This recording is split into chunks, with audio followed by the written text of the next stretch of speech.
Kalau berbicara makhluk itu jangan selalu fokus pada yang kelihatan. Karena hidup itu tidak pernah mati. Walaupun orang tua kita hari ini tidak bersama kita lagi secara fisik, tetapi secara spiritual, secara rohani, beliau tidak pernah mengalami kematian.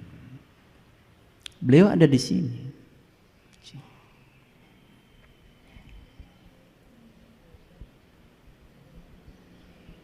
Menghembuskan napas terakhir ke sini. Bedanya apa yang sudah mati dengan kita?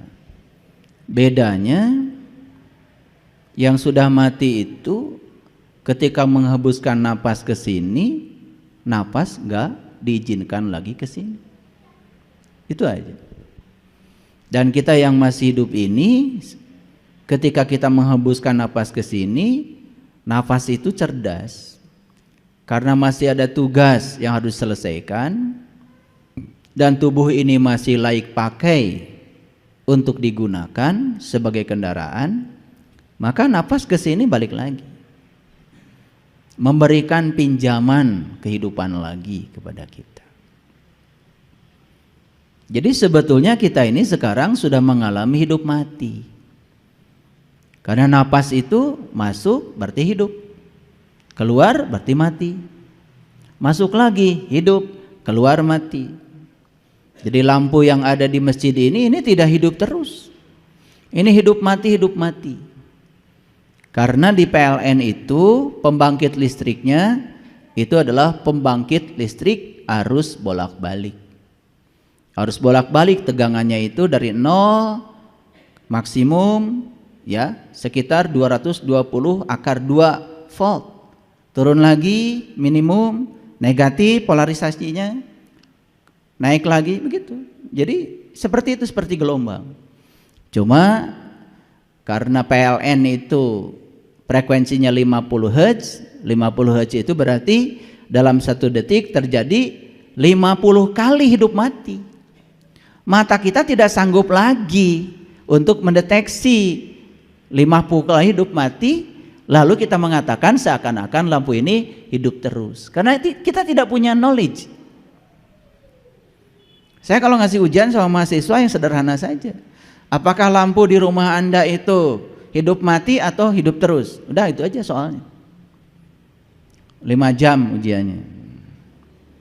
Udah, kalau dia bisa menguraikan terus sampai bagaimana prinsip kerja generator listrik, bagaimana generator menghasilkan GGL induksi, bagaimana kumparan berputar dalam medan magnet sehingga timbul yang namanya arus listrik, apa bedanya arus listrik AC dengan DC. Diuraikan tuh. Kalau mahasiswa cerdas keluar tuh rumus-rumusnya. Dari satu pertanyaan itu dia bisa menjelaskan secara detail. Itu namanya orang berilmu. Makanya orang berilmu tuh sudut pandangnya luas. Makanya alam semesta itu disebut universe. Uni itu artinya kumpulan, versi itu sudut pandang. Universe berarti kumpulan sudut pandang. Lahirlah berbagai macam ilmu, matematika, fisika, kimia, biologi, kosmologi, astrofisika, astronomi, geofisika, biologi, macam-macam. Berbagai macam ilmu kedokteran, gak ada habis-habisnya. Semua ilmu itu sudut pandang. Yang dipandang sama, objeknya alam yang sama, yaitu alam semesta ini dengan segala isinya. Objeknya semuanya sama, sudut pandangnya berbeda. Ada yang namanya sosiologi, ada namanya psikologi, ada namanya antropologi, macam-macam banyak ilmu. Semakin banyak sudut pandang kita, semakin luas kita memandang. Seperti kita naik gunung, maka semakin bijaksana seseorang. Yang masih gampang menyerang orang lain, ketika orang lain berbeda dengan dirinya dianggap salah, dihakimi, bahkan mengeluarkan kata-kata yang tidak senonoh, tapi ingin dianggap orang terhormat. Itu ciri sebenarnya ilmunya gak kemana-mana. Makanya satu-satunya orang yang tidak bisa ditolong di semesta ini adalah orang yang tidak tahu tetapi dia tidak tahu bahwa dia tidak tahu. Tetapi karena masyarakat menganggap dia seakan-akan sebagai orang yang tahu, lalu dia memposisikan diri seakan-akan sebagai sumber pengetahuan. Maka sih ngasih fatwa ini, fatwa itu pada orang lain, kayak Tuhan aja. Udah jelas di Quran dikatakan, sesungguhnya hanya Tuhanmu yang tahu siapa yang tersesat di jalannya dan siapa yang mendapatkan petunjuk. Inna rabbaka huwa a'lamu biman dola an sabilihi wa huwa a'lamu bil muhtadin. Hanya Allah yang tahu. Lah kamu ini yang ilmunya cuma sedikit, pencitraan saja. Makanya tidak boleh menghakimi siapapun. Ketika orang lain melakukan kesalahan pun tidak boleh dihakimi. Karena apa? Biarkan saja. Karena kesalahan yang dia lakukan akan mengajarkan risiko dari kesalahannya. Risiko itu pelajaran yang akan datang pada dia. Ketika dia diajarkan oleh risikonya, dia akan berubah dengan sendirinya. Dan ketika berubah dengan sendirinya, bukan paksaan dari orang, itu lebih bagus. Makanya bisa jadi kebenaran itu dilahirkan oleh kesalahan. Yang repot itu ketika kita usil, ya. Makanya amalkan wiridan dari saya. Jangan usil, jangan komentar, maafkan, biarkan. Itu aja. Jangan usil, jangan komentar, maafkan, biarkan. Itu aja. Coba damai.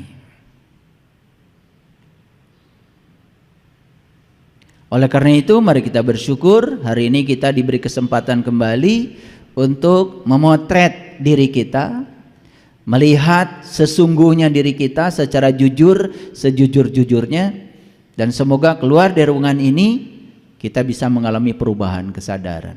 Yang paling tahu diri kita adalah diri kita sendiri. Oleh karena itu kita berikan penghormatan yang setinggi-tingginya kepada Dia Sang Hidup yang masih memberikan kesempatan kepada kita untuk hidup. Kita puji Allah membaca hamdalah. Alhamdulillahi rabbil alamin.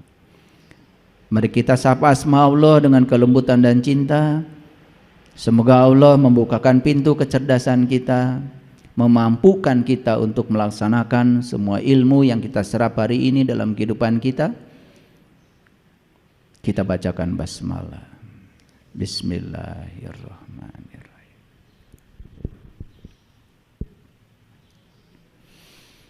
Judul kita hari ini agak unik. Saya beri judul hidup itu 10% masalah dan 90% sikap terhadap masalah. Jadi berapa persen? 100%. Mana yang paling besar bobotnya? Masalah atau sikap? Yang paling besar bobotnya adalah sikap terhadap masalah. Ada orang menghina kita, mau dianggap masalah atau tidak dianggap masalah, itu terserah kita. Karena sesungguhnya masalah itu tidak ada awalnya, diadakan oleh kita. Sekarang anggap saja itu masalah, karena dia telah menyakiti saya, dia telah menghina nama baik saya. Anggap itu masalah. Bibitnya itu cuma 10%.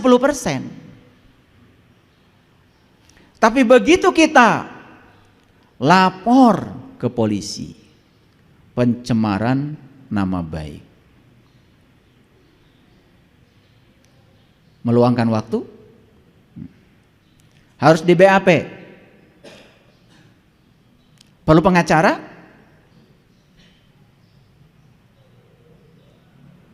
perlu uang kira-kira, bolak-balik ke kantor polisi ngasih bukti, menyita waktu. Bakal sidang di pengadilan, ketemu jaksa kira-kira ketemu hakim. Berapa kali sidangnya? Hasilnya kita hanya puas telah memenjarakan orang yang telah menghina kita. Itu hasilnya. Betul nggak omongan saya? Sebetulnya bibitnya itu cuma 10% saja.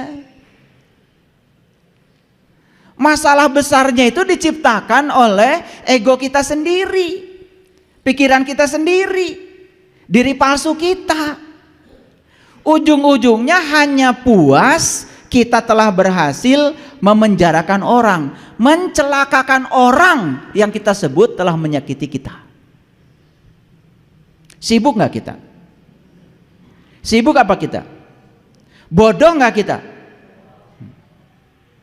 Yang cerdas, nih yang cerdas. Ketika dia menghina saya, ya saya tidak akan terhina. Karena sesungguhnya dia menghinakan dirinya sendiri. Kalau saya tidak mengizinkan diri saya terhina, ya saya tidak akan terhina. Saya juga tidak sakit hati kok. Kenapa? Karena sakit hati itu bukan buatan orang yang menghina kita, buatan pikiran kita. Karena pikiran ingin orang itu seperti yang kita mau. Ketika orang tidak seperti yang kita mau, maka kita sakit hati. Orang yang sadar, sesadar-sadarnya tahu kalau sakit hati buatan dirinya, bukan buatan orang. Buat apa saya repot-repot kesana kemari? Ya sudah, saya maafkan saja. Selesai? Ada masalah? Tidak ada. Jujur ya, jujur nih, wajah-wajah sibuk semua nih kelihatan. Ini wajah-wajah 90% ini. Ini wajah-wajah 90%. Wajah-wajah ruwet.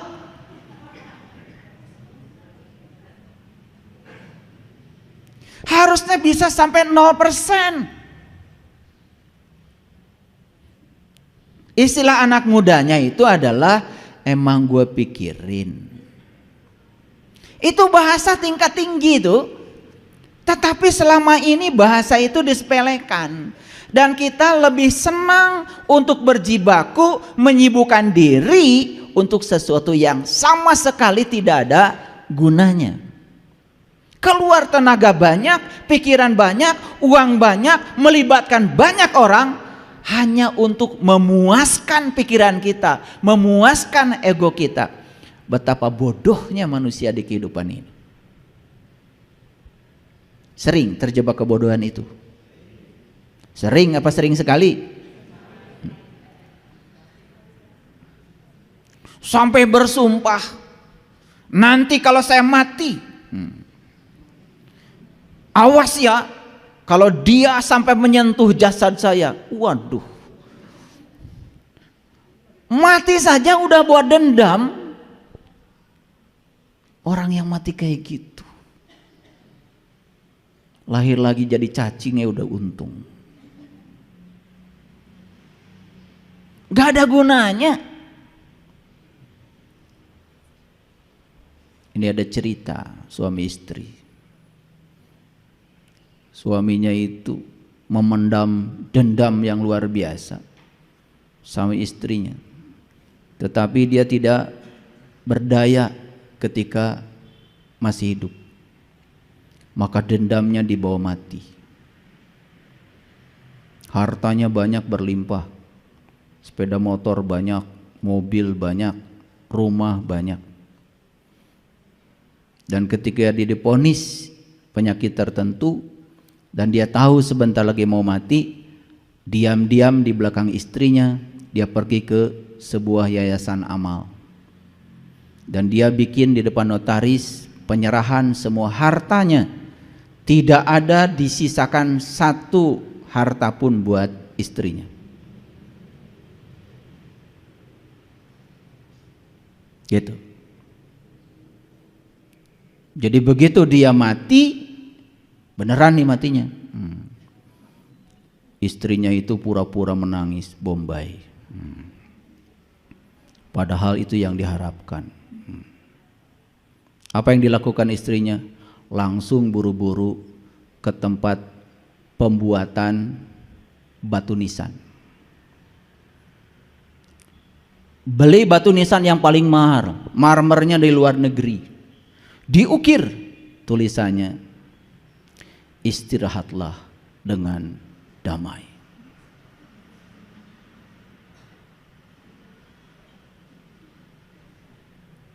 Proses pemakaman mewah karena duitnya banyak. Batu nisan pun yang mahal. 3 hari setelah pemakaman selesai, dia baru mencari surat-surat. Ternyata semua surat-surat berharga sudah tidak ada di rumah lagi. Datanglah dari Yayasan Amal untuk mengambil semua harta karena sudah terjadi perjanjian di depan notaris.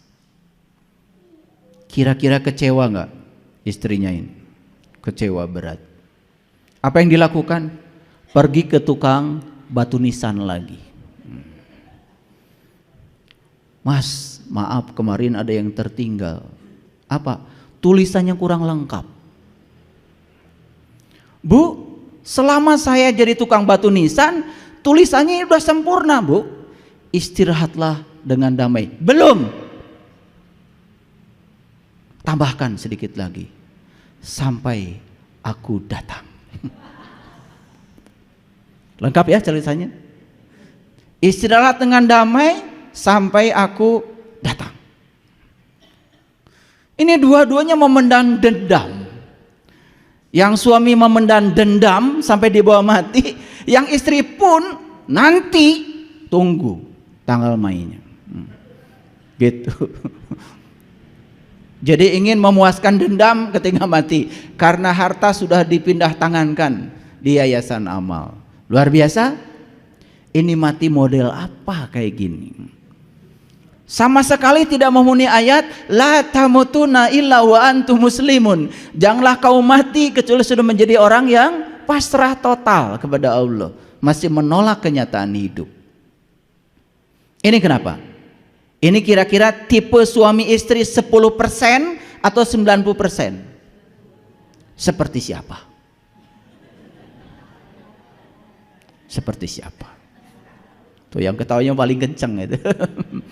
Ngaji harus begitu, harus tertawa kenceng, mentertawakan diri sendiri. Jangan-jangan saya masih tipe 90%. Apapun jadi masalah. Orang yang tipe 90% ini apapun jadi masalah. Orang baik saja masalah bagi dia. Apalagi orang yang buruk. Coba. Kesulitan udah jelas jadi masalah, tidak jadi peluang. Apalagi ya, peluang saja jadi masalah, apalagi kesulitan bagi dia. Orang yang kayak gini, peluang saja masalah bagi dia, apalagi kesulitan. Jadi tidak ada di kehidupannya itu yang baik. Semua sudut pandangnya dalam otaknya dia itu buruk semua. Kenapa bisa begitu? Satu, karena dia mengizinkan pikirannya selalu buruk. Yang kedua, dia juga terdidik di tempat yang buruk. Karena ketika kita bayi, kita ini punya yang namanya mirror neuron, cermin saraf. Jadi semua yang kita saksikan itu akan tercerminkan di alam bawah sadar otak kita. Dan itu akan nampak suatu saat pada saat kita dewasa. Itu yang disebut dengan long term memory. Dan itu harus disembuhkan. Sangat berbahaya. Nah, kenapa saya berbicara ini? Ini penting. Ini penting. Karena kadang-kadang kita ini kalau tidak disadarkan nggak sadar-sadar. Karena selama ini kadang-kadang menganggap, wah kurang apa ibadah saya, kurang apa doa saya. Wah semua doa apal. Semua doa untuk mengatur Allah supaya Allah takluk dan taat pada keinginan kita, apal semua. Dan ketika Allah takluk pada keinginan kita, bangga kita mengatakan, Allah mengabulkan doa saya. Padahal sebenarnya di balik kata-kata itu sedang ingin memamerkan pada orang, lihat Allah saja sama saya nurut, gitu sebetulnya. Lalu Allah bingung, yang Tuhan lu apa gua, kata Allah. Ya kan? Karena kita diajarkan dari kecil begitu. Terus ya diajarkan ngatur-ngatur Allah supaya Allah itu takluk dan taat sama keinginan kita. Kapan kita mau berserah diri kepada Allah? Ngakunya sih Muslim. Padahal Muslim itu gelar tertinggi yang diberikan Allah untuk mereka yang sudah pasrah total kepada Allah. Maka saya tidak suka dengan istilah Muslim non-Muslim karena perbedaan keyakinan. Bagi saya Muslim non-Muslim adalah soal akhlak, bukan soal keyakinan. Maaf, bisa jadi orang itu keyakinannya berbeda dengan saya, tapi dia sangat pasrah dalam kehidupannya kepada Allah. Bagi saya no problem, bagi saya dia adalah Muslim. Bagi saya ya boleh berbeda. Karena selama ini kan Muslim non-Muslim berdasarkan atributnya, lebih mementingkan atributnya, bukan? Bukan akhlaknya, bukan perilakunya, bukan karakternya, bukan sifatnya. Saya banyak sekali punya sahabat yang keyakinannya berbeda dengan saya, tapi dalam hidupnya sudah penuh dengan kebahagiaan karena sudah bisa menerima semua hal yang tidak diinginkan dalam hidupnya. Bahkan dia bisa merayakan semua hal yang tidak diinginkan seperti dia menerima hal yang dia inginkan. Itu Muslim itu. Cirinya apa? Wajahnya itu bersinar, ringan kalau bicara. Iya. Beda kan kalau orang yang berat, punya uang 100 juta dipinjemin 100 ribu saja. Oh, saya baru kemarin beli tanah 100 juta. Sombongnya tetap aja, minjemin kagak. Karena baru beli tanah 100 juta. Padahal pinjamnya cuma 100 ribu. Giliran dipinjamkan 100 ribu, 3 hari janji gak ngasih. Udah ditelepon 2 hari sebelum janji itu tiba. Pusing gak orang kayak gitu? Kira-kira tipe 10% atau 90% macam kayak gini? Seperti siapa? Selalu ada pertanyaan, seperti siapa ya hari ini?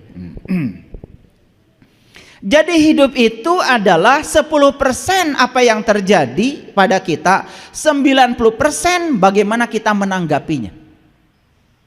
Jadi sebetulnya 10% itu apa yang terjadi, tetapi 90% kita menanggapinya. Itu yang membuat kita menjadi sangat sibuk dengan kehidupan ini. Terasa? Kalau belum terasa, sabar, kita akan masuk situ.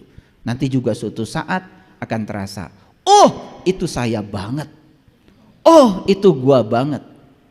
Sholat sudah, bolak-balik ke Mekah sudah, tahajud juga kurang gimana rajinnya, bangun malam luar biasa, tetapi itu coba jadi robot, hanya menjalankan ritual tanpa kesadaran. Hasilnya tidak ada yang berubah. Lupa bahwa Nabi Muhammad diutus ke dunia untuk menyempurnakan akhlak. Semua ritual itu adalah sarana untuk menyempurnakan akhlak, tools, instrumen, tetapi itu dijadikan tujuan oleh kita. Kalau rakaat sholat kita sudah banyak, rasanya kita sudah banyak tabungan kita untuk sampereun jaga di akhirat. Kan begitu kata-katanya, betul? Sampereun aya nama eueuh kosong. Karena semuanya buat jaga.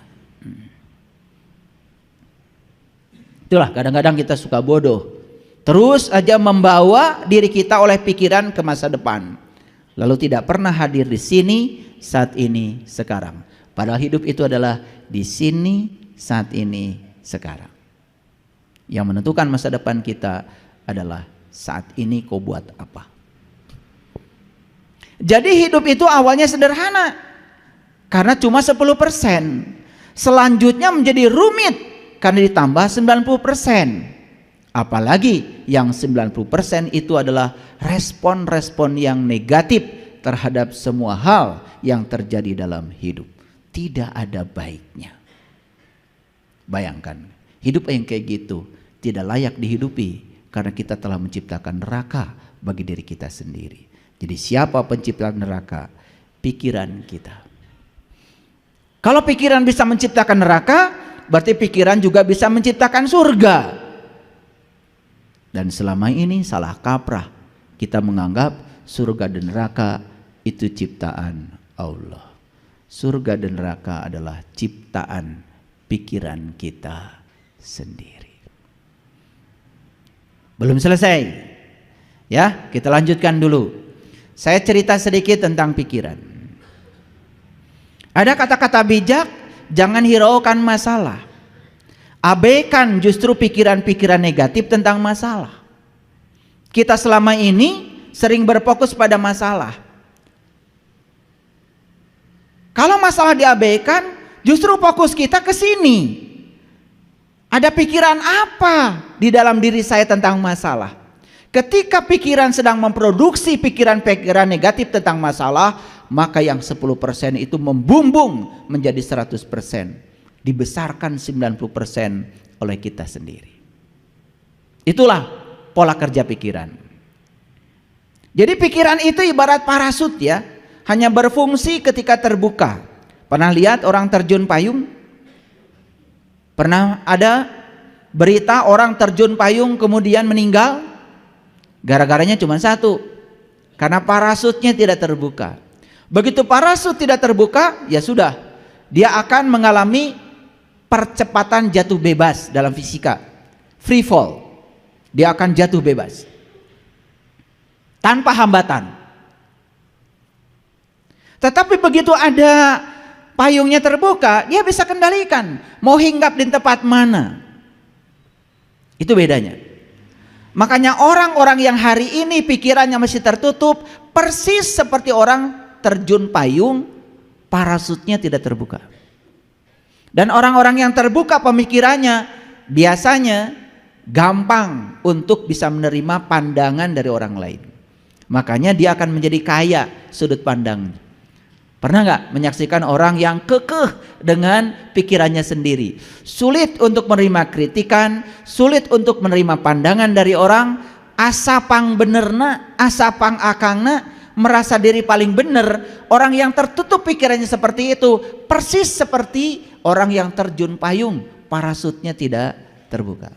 Ayo, sudah berapa lama kita memiliki pikiran yang tertutup? Sudah berapa lama? Sudah terlalu lama. Makanya pikiran kita sudah kronis ini, sudah sangat kronis. Makanya kemarin ada yang share di grup di Australia, katanya guru-guru di Australia tidak menjadi sedih ketika anak tidak bisa matematika, tetapi menjadi sangat sedih ketika anak tidak bisa antri. Kenapa? Karena antri itu implikasinya sangat luar biasa. Satu, ketika antri belajar bersabar. Dua, ketika antri belajar untuk menghargai orang lain dan diri sendiri. Karena Anda datang paling belakang, ya sudah, Anda di belakang. Ini datang belakang tapi pengen selalu paling depan. Itu kan orang-orang yang culas. Ini soal akhlak ini, soal akhlak. Saya sering menyaksikan kejadian ini bahkan ketika saya sedang melaksanakan ibadah. Maaf. Kadang-kadang ini bisa terjadi di tempat yang disebut kota suci.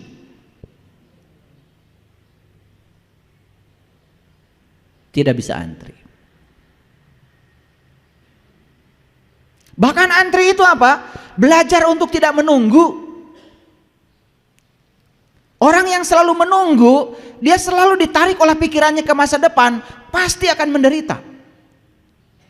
Saya sampai hari ini tidak pernah menunggu. Makanya kemana-mana saya baca buku yang menyenangkan saya bawa musik yang menyenangkan saya, dan saya tidak mau menunggu, karena menunggu berarti membunuh waktu. Terlalu banyak yang bisa kita lakukan. Bahkan ketika ada antrian yang panjang atau harus menunggu dalam waktu yang panjang, kita bisa melakukan pelayanan pada diri sendiri yang paripurna untuk menyenangkan diri sendiri yang bermanfaat. Bukankah itu luar biasa? Jadi masuk akal kalau orang Australia ya sangat khawatir ketika anak tidak bisa antri. Karena apa? Ternyata katanya untuk membuat seseorang bisa antri perlu waktu belasan tahun. Tapi untuk bisa matematika hanya perlu kursus 6 bulan. Bayangkan. Negara yang beradab seperti itu, ya, Menitik beratkan pada aspek etika, adab. Bukankah ini sebetulnya yang dikatakan oleh Rasulullah? Tidak disebut orang yang beriman jika tetanggamu tidak nyaman dengan kata-katamu. Tidak disebut orang beriman jika kamu jalan di sebuah jalan, lihat ranting, kamu tidak singkirkan.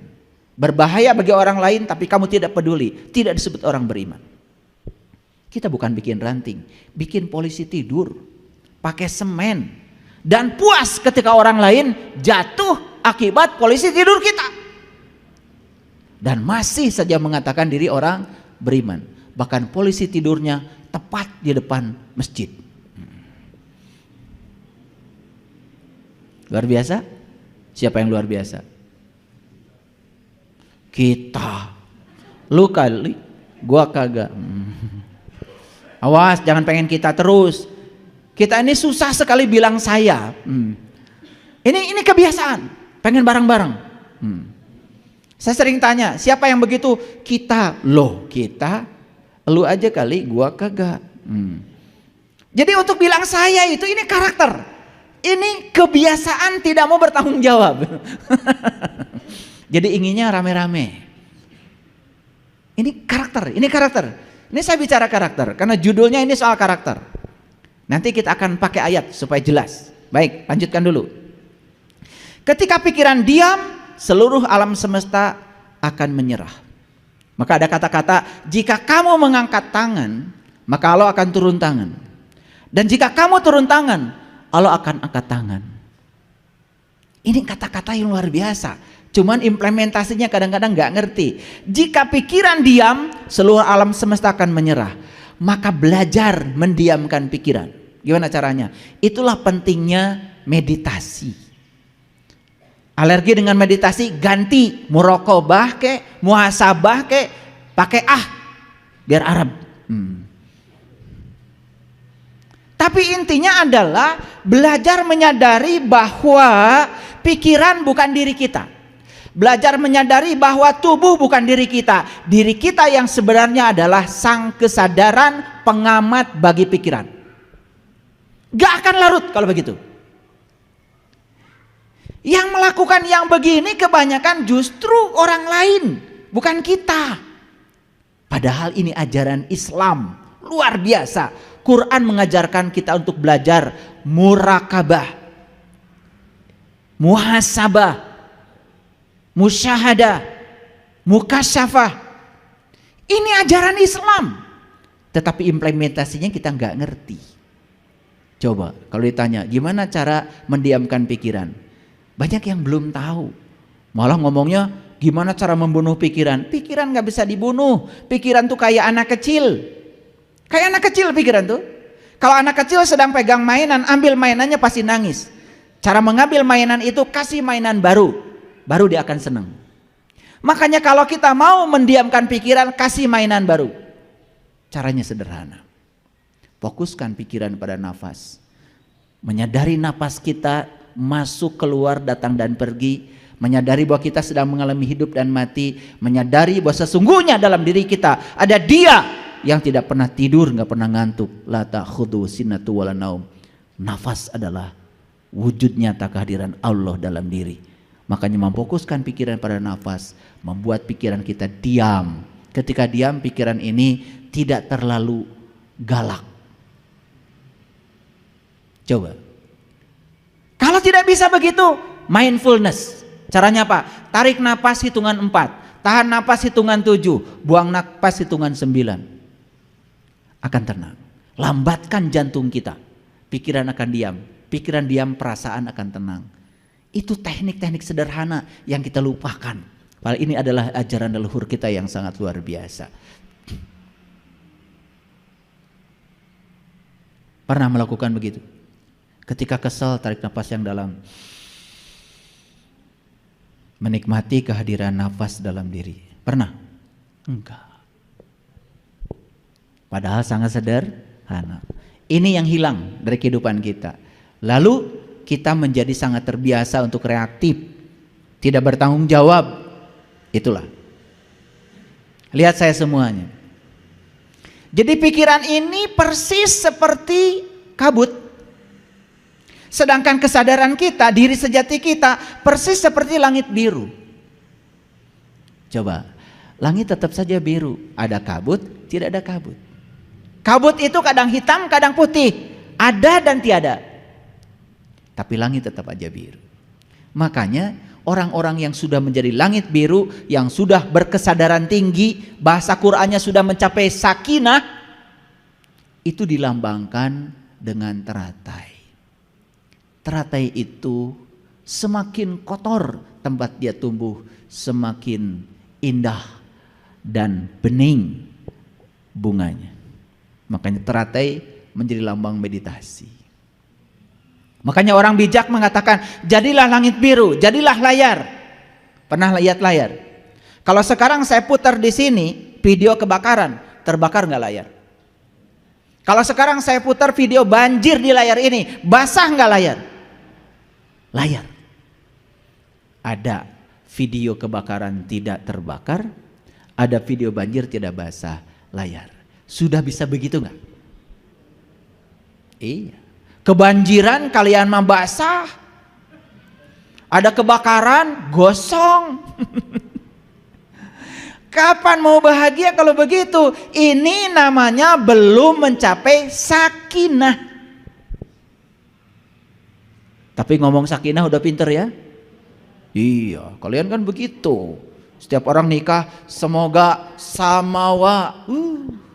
Ketiganya bu, naon samawa teh? Ah duka. Karena kita terbiasa latah ngikutin apa kata orang. Padahal samawa itu sakinah, mawadah, warahmah. Itu terjadi bukan hanya untuk pasangan, pernikahan, bukan. Sakinah itu untuk pasangan kita. Karena manusia itu diciptakan Allah sudah berpasangan. Pasangan itu jasmani dan ruhani. Pasangan itu jasmani dan ruhani. Kalau sudah selaras jasmani dan ruhaninya, itu namanya sudah sakinah.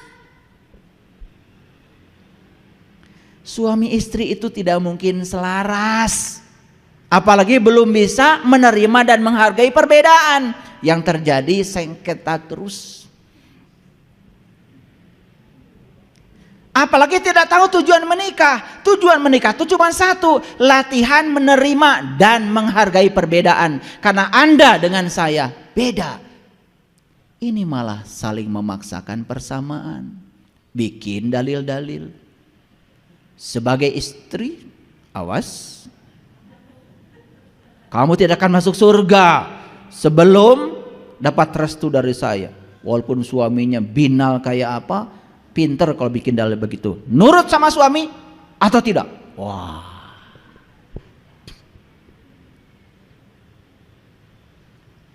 Orang yang macam gini, diktator kayak gini, jelas tidak akan bisa menerima pasangannya apa adanya.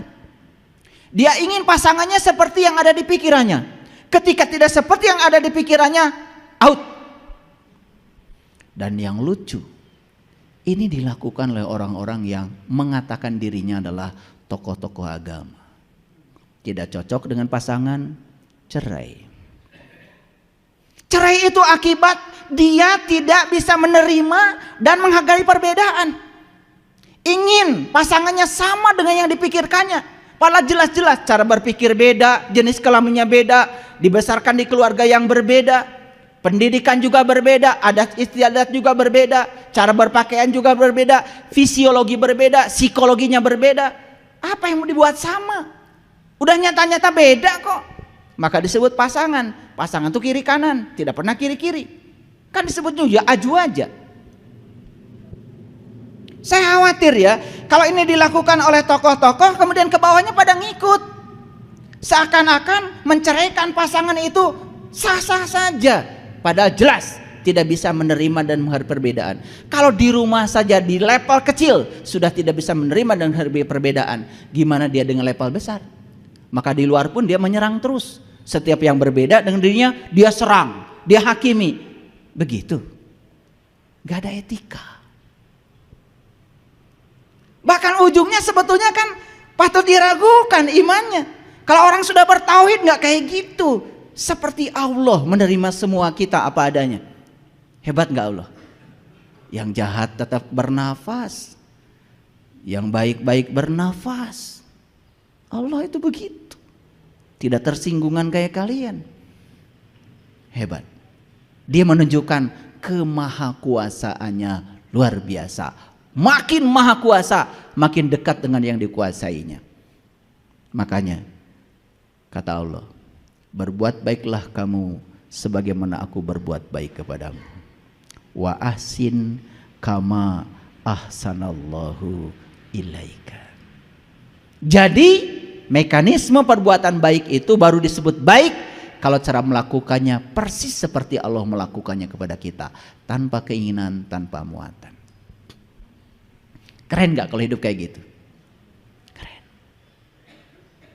Tidak ada yang saling menyakiti, saling melukai.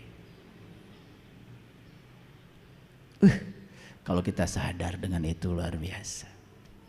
Hidup itu penuh berkah, penuh kebahagiaan. Saya dapat WA dari seseorang, ayah, alhamdulillah, setelah saya berpisah dengan suami saya, sekarang saya lebih bahagia. Sebentar, saya bilang, kamu itu bukan bahagia, cuman kamu tidak ada lawan bertengkar saja sementara waktu. Tanda tanya, supaya datang sama saya. Ntar dijelas, karena nggak mungkin di WA kan. Dia mengatakan bahagia, padahal dia itu cuman sedang istirahat dari bertengkar sementara waktu. Nanti juga ketika dapat sparring partnernya lagi, ya begitu lagi. Karena dia tidak bisa membedakan apa bahagia apa senang. Senang tuh mendapat, dia baru mendapat yang diinginkan. Karena ingin suaminya pergi dari rumah, senang. Apa itu bahagia? Bukan. Bahagia itu kita sudah tidak terganggu, dia ada, dia tidak ada. Bahagia itu adalah sakinah awalnya. Setelah sakinah mawadah, baru warohmah. Jadi bahagia itu selesai kamu dengan diri kamu sendiri. Kalau kamu masih mengharapkan orang lain baik sama kamu, mengharapkan cinta pada kamu, tapi kamu tidak mengungkapkan cinta pada orang lain, kamu tidak akan pernah bahagia. Makanya berhenti memaksakan cinta, mulai mengungkapkan cinta. Hadiah mengungkapkan cinta adalah cinta. Sederhana kok. Ingin dicintai, ungkapkan perhatianmu pada orang lain. Ungkapkan cintamu pada orang lain. Jangan merengek-rengek orang lain harus mencintai kamu, karena itu salah kaprah. Itu jalan lama yang harus ditinggalkan. Kurang cerdas.